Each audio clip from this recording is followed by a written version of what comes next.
할렐루야.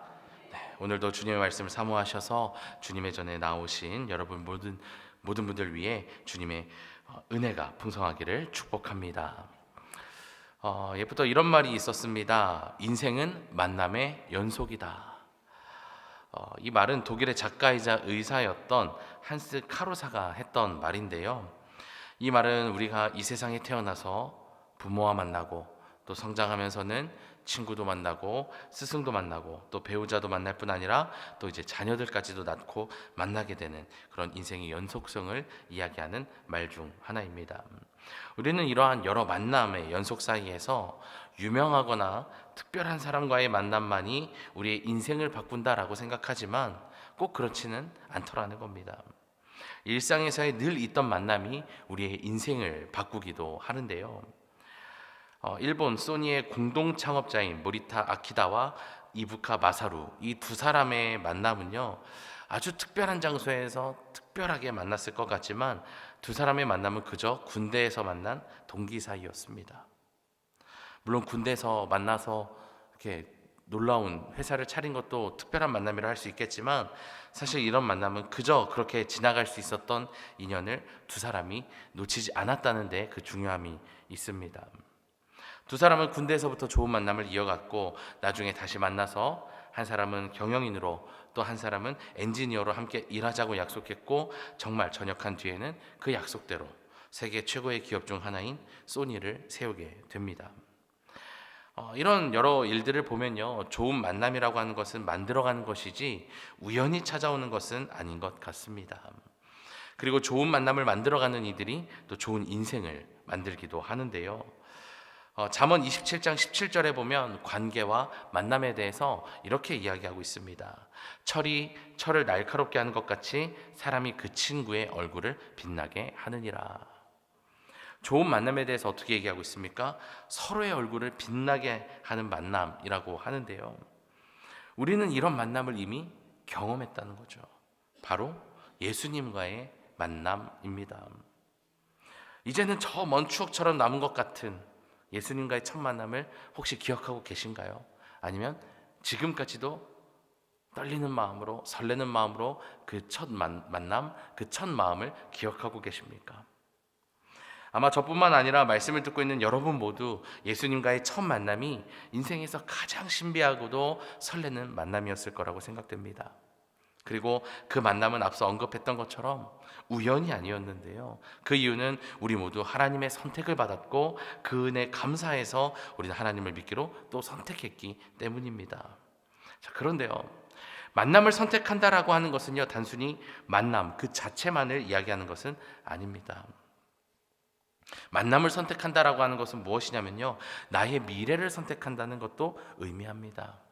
왜냐하면 만남을 내가 선택하는 순간 나의 미래의 방향이 결정되기 때문입니다. 그래서 우리가 처음 하나님을 만나고 하나님을 영접했던 그 날들은요, 어떤 날이 되냐면요, 하나님을 영접했습니다 하고 이렇게 결정되는 날뿐만 아니라 내가 이제 영원한 하나님의 나라를 약속받은 날이기도 하다는 거예요. 그리고 우리는 반대로 잘못된 만남도 생각해 봐야 됩니다. 바울은 고린도전서 15장 33절에서 속지 말라, 악한 동무들은 선한 행실을 더럽히나니 라는 말씀으로 잘못된 만남에 대해서 경고하는 것을 우리가 보게 됩니다. 그래서 우리는요, 어떤 만남이든지 신중하게 해야 합니다. 좋은 선택을 했을 땐 문제가 없지만 나쁜 선택을 하고서 좋은 결과를 기대하는 것은 어리석은 일이기 때문입니다. 그리고 선택이라고 하는 것은 씨앗과 같습니다. 그래서 지금 당장은 어떤 일이 벌어지지 않아도요, 언젠가는 그 열매를 맺으려는 때가 찾아온다는 거예요. 그래서 어디에 뿌려지느냐에 따라서, 그 씨앗이 어디에 뿌려지느냐에 따라서 결실에서 그 차이가 나는 것처럼 만남은 우리 모두에게 큰 의미를 가져다 줍니다. 그래서 한번 생각해 보셨으면 좋겠어요. 여러분들은 살아가시면서 누구를 가장 많이 만나고 계시고 또 그 만남 속에서 무엇을 얻고 계십니까? 또 그리스도인으로서 무엇을 만나기를 기대하고 계십니까? 오늘 본문도 하나의 우연치 않은 만남으로 그 이야기가 시작이 되는데요, 바로 빌립과 에티오피아 내시와의 만남입니다. 성경에서는 그의 이름조차 기록하고 있진 않지만 그는 빌립과의 만남과 빌립을 통해 들은 그 말씀 속에 담겨진 은혜를 통해서 커다란 변화를 맞이하게 되는데요. 그가 보여준 변화는 오늘날 우리의 삶에 끊임없이 찾아오는 삶의 여러 가지의 어려움과 유혹 앞에서 신앙을 지켜가길 두려워하고 또 부담스러워하는 우리에게 주님을 다시금 의지할 힘이 되어주고 있는데요. 그래서 모두들 오늘 말씀을 잘 들으셔서 그동안 우리로 하여금 온전한 신앙을 이어가지 못하도록 방해했던 것들로부터 자유해지시기를 바라고, 또 나로 하여금 온전한 신앙을 이어가지 못하도록 했던 잘못된 만남들이 어떤 것이 있었는지를 한번 돌아보셨으면 좋겠습니다. 그리고 우리가 다시 구해야 할 만남을 깨달으셔서 여러 이유로 잃어버렸던 신앙을 온전히 지키지 못했던 연약해져 버린 나의 믿음의 회복과 함께 새로운 결단을 이어가시는 은혜의 시간이 되기를 축복합니다. 오늘 본문은 바울이 회심하기 전 사울이라고 하는 이름으로 활동했을 때 있었던 일입니다. 당시에는 사울을 중심으로 예수 그리스도를 믿고 따르는 이 초대교회 공동체를 없애려고 하는 엄청난 박해와 핍박이 끊임없이 이어지고 있었습니다. 그러니까 초대교회 사도들과 또 수많은 제자들은 도망 다니느라 정신이 없었습니다. 그리고 그 일로 인해서 7 집사 중 한 명이었던 스데반은 죽게 되었고요. 초대교회 공동체는 사도들을 제외하고는 거의 다 예루살렘에서 흩어지게 됩니다. 그렇게 숱한 위협으로부터 도망치던 인물 중에 한 사람이 바로 빌립이라는 사람이었어요. 그는 예루살렘에서의 박해와 핍박이 일어나자 사마리아 성으로 가서 하나님의 말씀을 전하게 됩니다. 그때 하나님께서 빌립을 통해서 놀라운 일을 한 가지 하시는데요. 당시 사마리아 성에서 마술을 부리며 자기가 하나님의 큰 능력을 받은 자라고 헛소문을 퍼뜨리고 다니던 시몬을 변화시키는 일이었습니다. 그는 우리가 흔히 알고 있는 마술사, 어떤 트릭으로 관중을 놀라게 하거나 신기하게 하는 사람은 아니었습니다. 성경에선 마술사라고 기록하고 있지만 그는 사실 귀신을 이용해서 하나님의 이름을 팔아먹고 다니던, 빙자하며 사람들을 등쳐먹던 사람, 사이비 교주와 같은 사람이 시몬이라는 사람이었습니다. 그런데 그랬던 그가 빌립을 만났고 빌립을 통해 일어난 하나님의 표적과 능력을 보면서 자신의 죄를 뉘우치고 복음을 받아들이게 됩니다. 이렇게 사마리아 성에서 성공적인 사역을 이어가고 있었던 빌립이었습니다. 전하는 대로 하나님을 믿기 시작했고 복음이 전해지기 시작했습니다. 그런데 하나님께서는 이렇게 성공적인 사역을 이어가고 있던 빌립을요, 거기서 잘 사역할 수 있게 그냥 두시지 않고 곧장 광야로 내보내시게 됩니다. 오늘 본문 26절을 제가 다시 읽어드릴게요. 주의 사자가 빌립에게 말하여 이르되 일어나서 남쪽으로 향하여 예루살렘에서 가사로 내려가는 길까지 가라 하니 그 길은 광야라. 본문의 기록대로라면 여기서의 주의 사자는 천사로 이해될 수 있지만 뒤에 이어지는 29절과 또 39절에 보면 성령이라고 하는 단어, 또 주의 영이라는 단어에서 알 수 있는 것처럼 본문의 주의 사자는 성령 하나님을 이야기합니다. 즉 빌립 스스로 광야에 그냥 간 것이 아니라 하나님의 강권적인 역사하심이 그에게 있었고, 이어지는 에티오피아 내시와의 만남 역시 단순한 우연이 아닌 하나님의 의도된 계획이었다는 것을 우리가 알게 됩니다.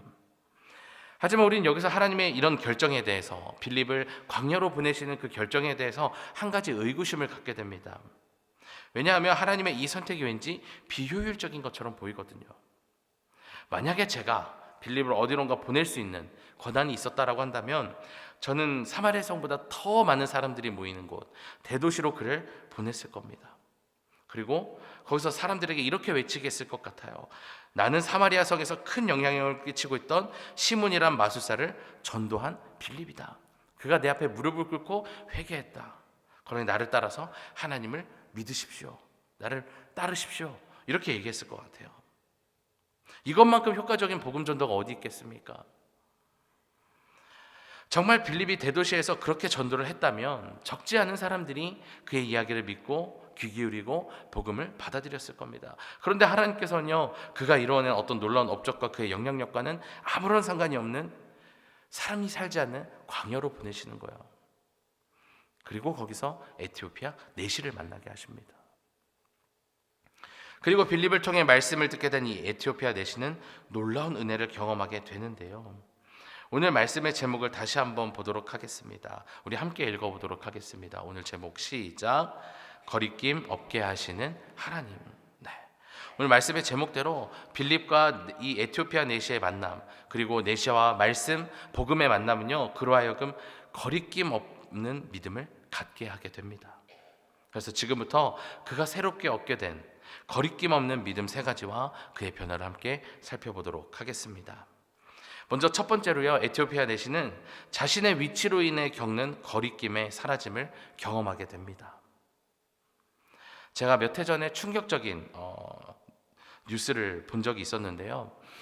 소위 개천에서 용이 났다고 얘기하는, 그러니까 계층 이동을 뜻하는 어떤 사회적 성공이 우리 대한민국보다도 인도에서의 그 비율이 더 높다는 겁니다. 다시 말하면 카스트 제도라고 하는 여전히 계급 사회가 있는 나라보다도 대한민국에서 성공하기가 더욱 어렵다는 겁니다. 노예로 살던 사람이 부자가 되고 어떤 귀족 계급으로 올라가는 게 더 쉽다는 거예요. 우리나라에서 사는 것보다. 카스트 제도, 계급 제도보다도 더욱 단단한 벽이 우리나라 사람들 사이에 단단하게 끼워져 있다는 겁니다. 그리고 문제는 이것을 어떤 계급으로 여기고 실제로 만나는 이들과 그 계급으로 복음을 함부로 대하는 이들도 있다는 겁니다. 이런 사람들은요, 세상에서의 나의 어떤 지위를 교회로, 하나님 나라로 가져가려고 합니다. 그러나 하나님 나라와 하나님 나라의 모델이 되는 교회에서는 그것이 통하지 않고요, 아무런 의미가 없다는 겁니다. 고린도전서 12장 26절과 27절의 말씀을 제가 또 읽어드리겠습니다. 만약 한 지체가 고통을 받으면 모든 지체가 함께 고통을 받고, 한 지체가 영광을 얻으면 모든 지체가 함께 즐거워하느니라. 너희는 그리스도의 몸이요 지체의 각 부분이라. 아멘. 그리스도인인 우리 모두는요, 크고 작음이나 높고 낮음이 없이 모두가 우리의 머리 되시는 예수님의 몸이자 각 지체가 된다는 이야기입니다. 그렇기 때문에 우리는요, 교회 안에서든 어디서든지 나의 어떤 지위를 내세울 것이 아니라 그리스도인이라면 겸손한 태도를 가져야 된다는 거예요. 겸손한 태도가 없이 교만한 채로는 어떤 신앙의 유익도 얻을 수가 없습니다. 말씀 하나를 제가 더 읽어드릴게요. 전도서 3장 11절 말씀입니다. 하나님이 모든 것을 지으시되 때를 따라 아름답게 하셨고 또 사람들에게는 영원을 사모하는 마음을 주셨느니라. 그러나 하나님이 하신 일의 시종을 사람으로 측량할 수 없게 하셨도다. 아멘. 이 말씀은요, 겸손히 우리의 생각을 내려놓고 하나님의 때와 방법을 의지하며 기다리라는 겸손에 대한 말씀입니다. 겸손함이 없이는 하나님께서 하시는 일을 전혀 할 수가 없다는 것을 이야기하고 있는 말씀입니다. 여기서 우리는 매일 성경을 읽고 또 기도하고 내가 매주 말씀을 들어도 나의 삶에서, 우리의 삶에서 놀라운 주님의 열매가 맺어지지 않는 이유를 발견하게 되는 겁니다. 내가 어느 위치에서 어떤 명예를 가지고 살아가는 것은 하나님께 중요하지 않다는 거예요.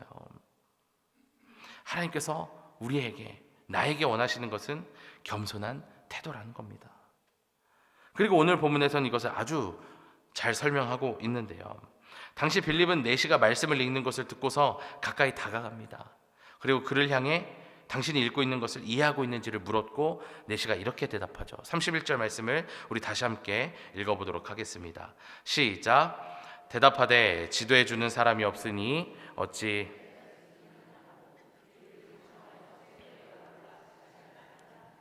아멘. 네, 내시는 겸손했습니다. 한 나라의 모든 재정을 도맡아서 관리할 만큼 높은 권력과 명예가 있었던 그였지만 그는 그것을 내세우지 않습니다. 자신의 무지를 겸손하게 인정했고 빌립을 자신의 수레에 함께 앉도록 합니다. 진리를 향한 그의 갈급함이 그를 겸손하게 만든 것이죠.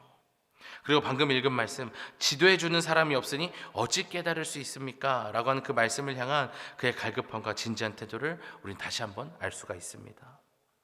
만약에 우리가 이와 같은 상황에 처했다면 누군지 모르는 사람을 함부로 나의 수레에 태우지 않을 뿐만 아니라 그의 행색을 보고서 그냥 무시하고 지나갔을 겁니다. 내가 저런 사람한테 뭐 말씀을 물어봐 라고 생각하고 지나갔을 거예요. 하지만 그 말씀의 갈급함에 가득 찼던 이 내시는요, 자신의 위치와 지위 따위는 중요하지 않았습니다. 그에게 가장 중요했던 것은 말씀에 담긴 진리였다는 거예요. 오늘 이곳에 함께하고 계신 여러분들은 지금 무엇을 중요하게 여기며 살아가고 계십니까? 우리 모두 다른 것을 중요하게 여기며 다른 것과 가까워지는 데에 수고하고 애쓰고 있지는 않습니까? 오늘 이곳에 계신 여러분 모두 오늘 함께 말씀을 나누니 에티오피아 내시와 같이 겸손함으로 말씀을 사모하기에 가장 앞장서셔서 말씀 안에 담긴 은혜와 진리를 온전히 깨닫고 누릴 수 있기를 소망합니다. 내시가 경험했던 두 번째 변화는 무엇이었냐면요, 삶에서 일상에서 만나는 장애물에 대한 거리낌의 사라짐이었습니다. 쉽게 말하면 삶의 어려움에 대해서 두려워하지 않게 되었다는 거예요. 당시 에티오피아 내시가 읽고 있었던 성경 말씀은 이사야서 53장의 말씀이었습니다. 그가 빌립에게 물었던 내용은 7절의 말씀으로 그 내용은 이렇습니다. 제가 다시 한번 읽어드릴게요. 그가 곤욕을 당하여 괴로울 때에도 그의 입을 열지 아니하였으며 마치 도수장으로 끌려가는 어린 양과 털 깎는 자 앞에서 잠잠한 양같이 그의 입을 열지 아니하였도다. 아멘. 오늘날 우리는 이 본문이 예수님의 고난과 죽음을 상징하는 본문이라는 것을 잘 알고 있습니다. 그래서 본문의 양이 예수님이라는 답을 쉽게 생각해내지만 당시에는 주석도 없고 책이 있는 것도 아니고 아무것도 알 수가 없었습니다. 그리고 심지어 당시 유대인들은요, 승리의 메시아를 기대했지 십자가에 달려 죽는 메시아를 기대하지 않았기 때문에 어떻게 보면 처절한 처참한 모습의 양 예수 그리스도를, 또 그런 메시아를 생각할 수가 없었습니다. 예수님과 또 유대인들이 생각했던 구원의 길이, 구원의 모습이 달랐다라고 하는 거죠. 그런데 빌립은 이 이사야서의 말씀을 통해서 예수 그리스도의 고난과 부활이라고 하는 그 복음의 정수를 찾아내었고 이것을 내시에게 온전히 전해주게 되는 겁니다. 그렇게 그리스도의 복음을 듣게 된 내시는 이제 가만히 있을 수가 없는 거예요. 어떻게든 자기가 이제 그리스도인이 되었다는 증거와 선포를 위해서 빌립에게 세례를 베풀어 달라고 이제 요청하게 되는 겁니다. 그렇게 길을 가던 중에 물을 만납니다. 그러면서 내시는 저기에 물이 있으니까 저에게 세례를 베풀어 주십시오라고 요청을 하고 세례를 받게 됩니다. 여기서 제가 함께 생각해 보고 싶은 것이 있습니다. 이 두 사람이 만났던 물, 빌립이 세례를 주었던 물, 이 내시가 세례를 받은 물, 이 물은 과연 어떤 물이었을까요? 강물이었을까요? 아니면 호수였을까요? 바닷물이었을까요? 당시 빌립과 에티오피아 내시가 만난 장소는요, 예루살렘에서 가사로 내려가는 광야였습니다. 그것은 어떤 생물이나 식물이 풍성하지 않은 사막처럼 메마른 곳이 광야였습니다. 그곳에서 물을 만났다는 것은요, 어떤 커다란 오아시스를 만났거나 강을 만나서 시원하게 머리부터 발끝까지 온몸을 담글 수 있는 어떤 퍼포먼스적으로 풍성하게 침례를 하거나 막 멋있게 막 세례를 줄 수 있는 그런 상황이 아니었다는 것을 얘기하고 있는 겁니다. 어떤 예식을 진행할 수 있는 상황이 아니었어요. 오히려 그 물은 어떤 물이냐면요, 어떻게 보면 세례를 받고 싶지 않을 만큼의 소량의 물이 웅덩이에 고여있는 흙탕물에 불과했을 겁니다. 하지만 복음을 맛본 그에게 그런 건 중요하지 않았다는 거예요. 왜냐하면 그에게 중요한 것은 하나님과 새롭게 맺은 놀라운 관계에 대한 선언이 중요한 것이었거든요. 흙탕물로는요, 그의 믿음과 열정을 막을 수가 없었습니다. 그런데 저의 이런 해석에 대해서 이렇게 생각하실 수도 있을 것 같아요. 목사님, 세례를 받는데 흙탕물이 무슨 문제가 됩니까? 이렇게 얘기하실 수도 있을 것 같아요. 맞아요. 흙탕물로 세례를 받는 것과 일반 물로 세례를 받는 것은 어떤 차이도 없습니다. 그래서 흙탕물 세례는 우리에게 큰 문제가 되지 않아요. 그저 우리의 옷이 조금 더러워질 뿐입니다. 하지만 오늘의 말씀은요, 단순히 그가 흙탕물에서 세례를 받았기 때문에 훌륭하다, 그가 정말 믿음이 뛰어나다라는 이야기를 하려는 것이 아닙니다. 신앙생활 하던 중에 만나게 되는 흙탕물과 같은 것을 꺼려하는 우리의 모습을 돌아보자는 겁니다. 사실 우리가 신앙생활하며 만나는 대부분의 일들, 여러 어려운 일들, 정말 어려운 일들도 있지만 그저 흙탕물에 지나지 않는 일들도 많이 있습니다. 그런데 우리는 그것을 마치 내가 전혀 들어갈 수 없는 곳에 들어가는 것처럼, 정말 썩은 물에 들어가는 것처럼 문제로 삼고 신앙생활을 이어가지 못하게 하는 장애물로 여길 때가 있다는 거예요. 아무것도 아닌 것을 특별한 것으로, 문제가 되는 것으로 생각해서 거기에 매몰된 채, 거기에 시선을 모두 빼앗긴 채 살아간다는 거예요. 그리고 그렇게 스스로의 믿음을, 신앙을 무너뜨립니다. 그런 연약한 우리를 향해 오늘 말씀이 얘기하고 있는 거예요. 그건 그냥 흙탕물에 불과해 라고 말이죠. 용기를 내보라고 권면하고 있는 겁니다. 한번 스스로를 돌아보셨으면 좋겠습니다. 오늘 본문의 에티오피아 내시가 세례를 받기에 들어갔던 그 아무것도 아닌 물을 우리 스스로 들어갈 수 없는 물이라고 지레짐작하면서 들어가지 못하고 있진 않으신가요? 연약한 우리는요, 능히 이겨낼 수 있는 일들조차도 이겨내지 못하게 하는 패배의식에 쉽게 빠지곤 합니다. 물론 여기에는 우리의 눈앞에 있는 여러 삶의 문제들이 있어요. 그리고 자꾸만 반복되는 삶의 어려움은 우리의 믿음을 움츠러들게 합니다. 적극적인 믿음을 갖지 못하게 해요. 그렇게 우리의 예배와 사명의 모습에서도 여러 문제들을 만들어냅니다. 하지만 여러분 모두 오늘 에티오피아 내시로 하여금 흙탕물이라는 그 장애물 앞에서도 세례받기를 거리끼지 않게 했던 복음, 예수님의 고난과 부활의 소식을 마음 깊이 새기셔서 그 어떤 장애물 앞에서도 주저하지 않는 신앙을, 믿음을 온전히 회복할 수 있기를 주님의 이름으로 간절히 소망합니다. 마지막으로 그가 경험했던 변화는요, 의심으로 인한 거리낌이 사라졌다는 것이었습니다. 저는 이것을 마음 없는 신앙 행위로부터의 탈피라고 말씀을 드리고 싶은데요. 제가 청소년 사역을 한참 하던 때에 학생들에게 이런 질문을 던졌습니다. 너희가 주일에 예배를 드리는 이유가 무엇이니? 이런 질문을 했던 적이 있었습니다. 당시 그 친구들이 대답한 이유들은 무엇이 있었냐면요, 여러 가지가 있었지만 그 중에서 가장 저를 놀라게 했던 것은 꺼림칙해서라는 거였어요. 여기도 혹시 꺼림칙해서 주일 예배 드리시는 분들이 있지 않으실까 모르겠는데, 생각보다 적지 않은 친구들이요, 예배를 가지 않으면, 주일에 예배 가지 않으면 왠지 한 주 동안 하나님께서 나를 지켜주시지 않을 것 같다, 왠지 저주를 받을 것 같다, 아니면 벌을 받을 것 같다 라고 하는 생각을 가지고 있었더라는 거죠. 저는 이것이 좋은 반응인가 올바른 대답인가 순간 고민했지만, 그들의 응답은 자신의 어떤 믿음의 확신이 있어서 그동안 예배를 드린 것이 아니라 마음이 불안하고 의심이 되기 때문에 자신의 마음의 안정을 위해서 예배를 드린다라고 하는 것으로 이해를 하게 되었습니다. 자, 그런데 우리 그리스도인의 예배는요, 그리스도인의 예배의 이유는 이런 것이 아니라는 거예요. 기독교 예배에 대해서 예배학 교수 폴훈이라고 하는 교수가 이렇게 예배에 대해서 설명했습니다. 제가 읽어드리겠습니다. 기독교 예배란 예수 그리스도 안에서 자신을 보여주신 하나님의 계시와 그에 대한 인간의 응답이다. 예수 그리스도를 통해 자신을 알리신 하나님에 대한 우리의 응답이 예배라고 하는 거예요.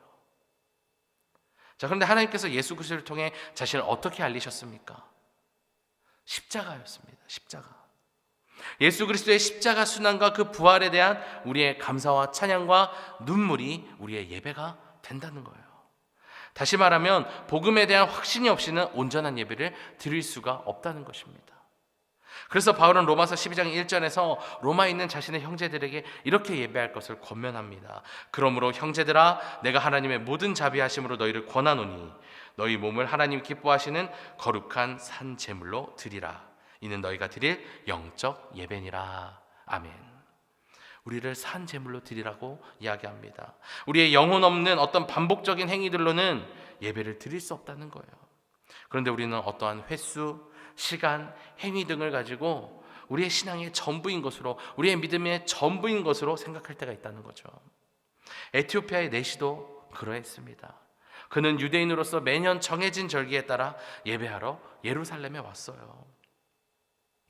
우리는 예루살렘에서 예배하는 것만이 예배가 아니라는 것을 잘 알고 있지만 그는 그것을 미처 알지 못했고 에티오피아에서부터 예루살렘까지 오고 가는 의미 없는 행위의 반복을 통해서 마음속에서 끊임없이 일어나는 어떤 의심으로부터의 위로를 얻고자 했습니다.